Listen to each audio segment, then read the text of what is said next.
กับทักทายสบายดีพ่อแม่พี่น้องเมื่อสุขูสุคนแล้วก็ทักทายสบายดีปีใหม่พี่น้องส่งท้ายปีเก่าตอนรับปีใหม่ถ้าท่านใดได้เบิ่งคลิปของบ่าวตาก็ขอให้มีสุขภาพเข้มแข็งแห้งเด้อพี่น้องเด้ออย่าเจ็บอย่าไข้อย่าเจ็บอย่าจนขอให้มีแต่เงินแต่ทองหลั่งไหลเข้ามาเด้อพี่น้องเด้อมื้อนี้ก็เป็นมื้อปีใหม่ขึ้นใหม่วันที่ 2เดือนมกราปี2026ขอให้ทุกคนจงมีสุขภาพเข้มแข็งแรงเด้ออย่าเจ็บอย่าไข้อย่าเจ็บอย่าจนมื้อนี้ก็ได้ยินดีต้อนรับพี่น้องเข้าสู่ช่องของบ่าวตะชาแนลเนาะมื้อนี้บ่าวตะก็จะมีรายการอัปเดตการสร้างบ้านให้พี่ให้น้องทาง FC ทางฝั่งไทยเพิ่นกระทาติดตามรับเบิ่งรับชมบ่าวตะสร้างบ้านเนาะก็ขอบคุณที่ติดตามและรับเบิ่งรับชมช่องของบ่าวตะตลอดมา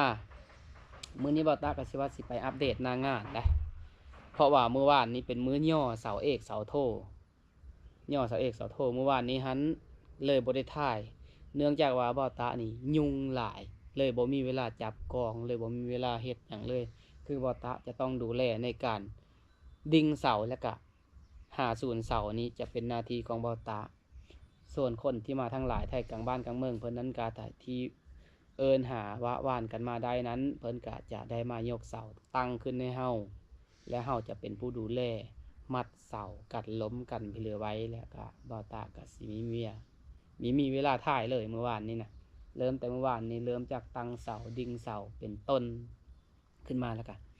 จนเท่รัดตีนเสาแล้วคำเมื่อวานนี้ก็เลยไม่ได้ถ่ายและก็มามื้อนี้ก็สิได้ถ่ายอัปเดตให้พี่ให้น้องได้รับเบิ่งรับส้มกันว่าบ่าวตะนี่ได้มาอยู่ในบ้านแล้วได้กลับมาทางประเทศลาวแล้วก็สิมาสร้างสาพัฒนาหรือว่าวิชาเฉพาะวิชาอาชีพที่เจ้าของได้ไปห้ำเห็นมาแล้วก็ได้ไปหาเสาะหามาได้ไปห้ำเห็นเอาวิชาแนมพุ้นแนมพีก็ได้เสาะไซไขหาวิชามาเพื่อประดิษฐ์สร้าง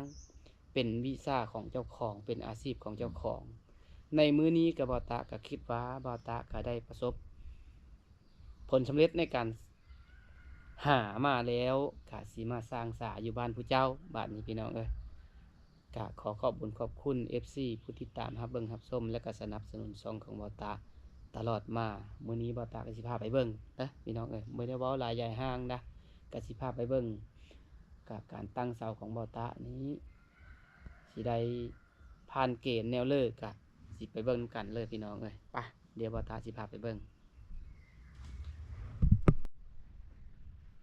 กะหน้างานของบ่าวตากะ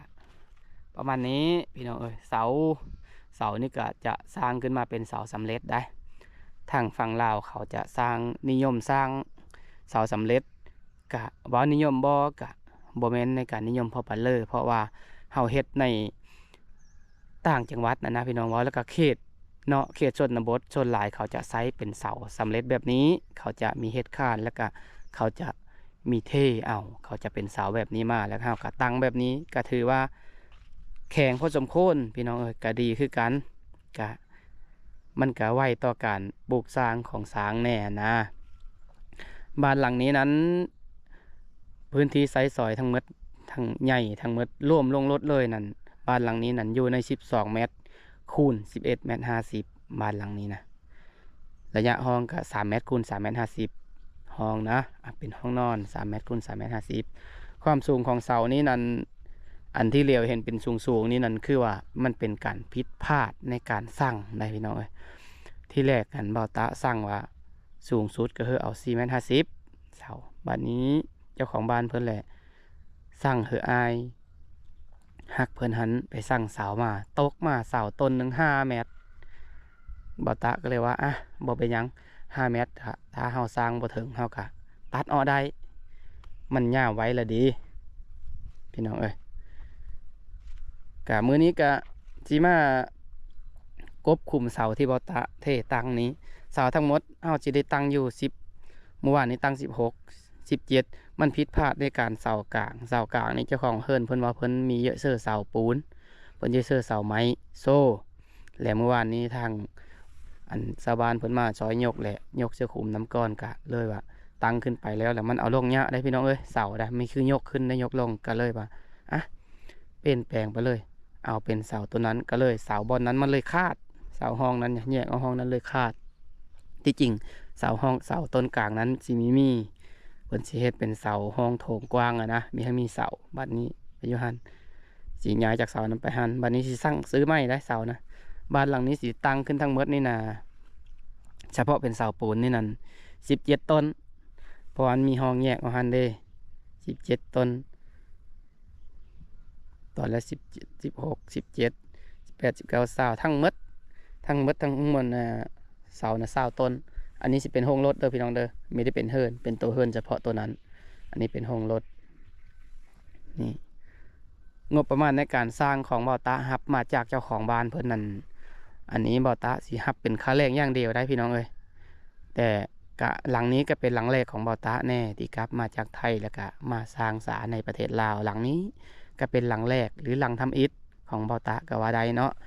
ส่วนบ่อตาตีราคาไปนั่นเป็นค่าแรงอย่างเดียวนั้นบ่อตาตีจากเจ้าของบ้านไปนะ350,000 บาทและพี่น้อง FC ทางฝั่งไทยคิดว่าแนวเลยคิดว่าบ่อตานี่รูปบ่ลือมีรูปกะคิดอิงตามสภาพหน้าที่พื้นงานและก็สถานที่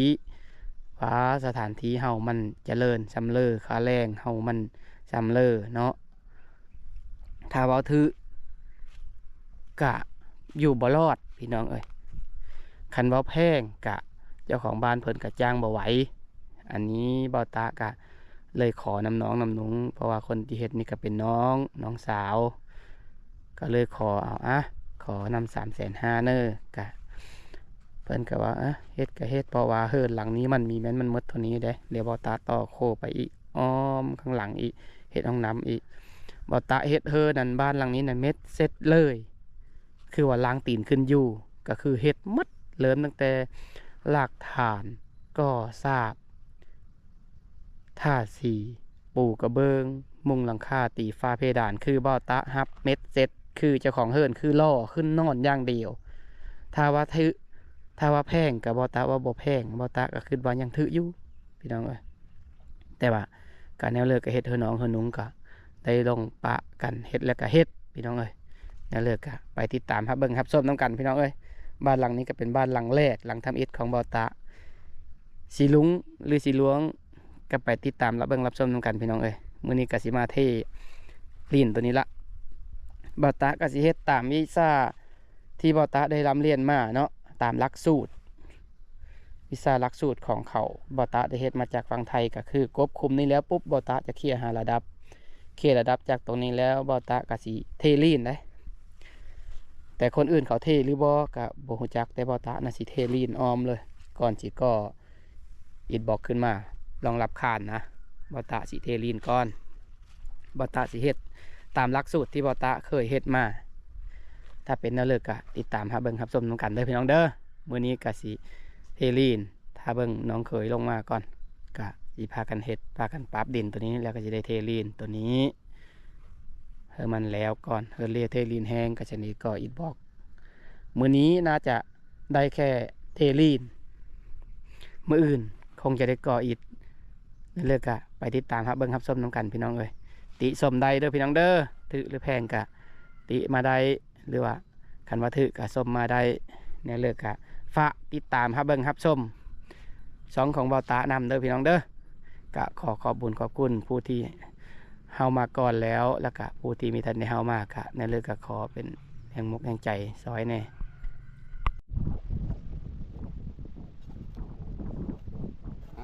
พี่น้องมาเบิ่งขั้นตอนการคุดท้องข้านหลายบาทเนี่ยคุดท้องข้านหรือว่าคุดเทลีนเนาะนี่ก็ได้คุดไปเกือบแล้วล่ะอันนี้ก็คือทีมงานของบ่าวตาก็คือเจ้าของบ้านเลยนะพี่น้องบ่ได้มีทีมอื่นนะนำไซเอิญหาเอิญซอยเลยเจ้าของบ้านอย่างเดียวงานนี้จักบ่าวตาได้เงินหรือไม่ได้เงินยังมีจักเพราะว่าเจ้าของบ้านเพิ่นเฮ็ดได้ขุดไปเรียบร้อยแล้วนี่ก็ขุดเป็นแนวจนสุดไปพุ่นละพี่น้องเบิ่งไปเบิ่งมากอะ ถือว่าใหญ่พอสมควรอยู่อันนี้ขุดแล้วก็จะได้ผสมปูนทรายเทเป็นลีนแล้วจังสิได้ก่อถ้าเป็นของพี่น้องทางฝั่งไทยนี่เพิ่นสิบ่ได้ก่อเด้อฝาคางเพิ่นสิใส่เป็นคานเลยเพราะว่าคานทางเพิ่นน่ะความสูงของคานเพิ่น40 เซนอันทางเฮานั้นเฮ็ดบ่ได้เต็มที่คือเพิ่นเพราะว่ามูลค่าของเงินมันบ่คือกันพี่น้องเอ้ยทางบ้านเฮาก็หาเงินก็ยะแน่ก็เฮ็ดสำเร็จได้จำนั้นก็แน่นหนาคือกันเพราะว่าบ้านเมืองเพิ่นก็เฮ็ดแนวนี้เฮาก็ได้เฮ็ดแนวนี้แล้วนำบ้านนำเมืองเพิ่นคือกันถ้าเฮาเฮ็ดวือหวาเกินไปก็เงินในทงเฮาหมดแล้วมันน้อยหาบ่ทันไปขุดคานซ้ำมันแล้วสิยังประมาณ2 ล็อกนี่ละ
ก้อนเทคานแล้วก็1 เมตร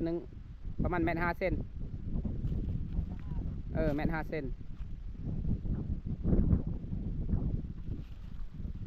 พี่น้องนี่การเทลีนของเฮากะได้เป็นอันเรียบร้อยแล้วพี่น้องเทลีนแล้วล่ะสำหรับมือนี้นะเทลีนพร้อมก่อบัดนี้นะพร้อมก่อกะพุ่นละมือเพราะว่ามือนี้มันเป็นวันศิลป์เด้ทางบ้านป่าตานี่วันศิลป์นี่สิไม่ได้เฮ็ดงานไปเลยได้วันศิลป์มีแต่นอนกินแล้วก็นอนไปให้ไปหน้ากับวิธีเฮ็ดเพื่อแล้วอัดเป็ดอัดไก่แต่ซื้อแล้วมืออื่นนี่การเฮ็ดงานของมือนี้ก็ถือว่าเสร็จสิ้นและผ่านไปโดยดีขุดลองเทลีนเป็นอันเรียบร้อยวางแผนผังเรียบร้อยครบพื้นก็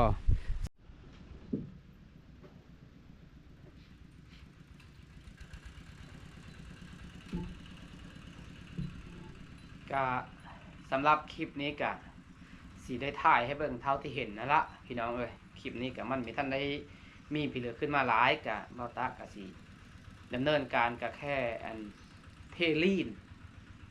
เป็นล็อกไว้แล้วก็มืออื่นกับสิได้ก่ออิฐตอนนี้น้องเขยก็ได้ลงมาแล้วนะเบาตากะสิได้มาปิดคลิปไว้บนนี้แล้วพี่น้องเอ้ยสิมาปิดคลิปไว้บนนี้ก่อนแล้วก็ขอบเจอผู้ที่ได้เฮามาติดตามเบิ่งชมคลิปของเบาตากะและก็ขอบเจอเลยว่าขอบใจผู้ที่มีท่านได้เฮามากะเฮามาแล้วกะติดตามเบิ่งชมลองเบิ่งพี่น้องเลยว่าคลิปช่องของเบาตามันมีแนวเรือแน่คลิปเลยมีสาระมีสาระกะนั่นแหละขอบเจอผู้ที่เฮามาติดตามเบิ่งชมคลิปช่องในมื้อนี้ก็เป็นมื้อปีใหม่ส่งท้ายปีเก่าตอนรับปีใหม่ก็มีใหม่ไปเลยแล้วเป็นวันที่2 มกราคม ปี 2026ก็ขอให้ทุกท่าน FC ทุกท่านจงมีสุขภาพเข้มแข็งแห้งเด้อสำหรับคลิปนี้ก็มีพี่เลอร้ายมาฝากพี่ตอนน้องก็มีแต่คำอวยพรและก็อวยใส่เฮอทุกท่านที่รับเบิ่งรับชมคลิปของเบาตาน่ะอย่าเจ็บอย่าไข้ขอให้มีแต่ทุกท่านนี่ปรารถนาสิ่งใดขอให้ได้ในปีใหม่ปีนี้นั้นปี2026นี้ขอให้มีแต่สิ่งดีๆเดินเข้ามาในชีวิตของพวกทานเด้ออย่าได้เจ็บได้ไข้แต่นี้ต่อไปก็ดีขอให้มีเงินไหลนองทองไหลมาสำหรับคลิปนี้ก็สิได้ปิดคลิปไว้อยู่บนนี้พี่น้องเอ้ยเดี๋ยวไปพบกันคลิปต่อไป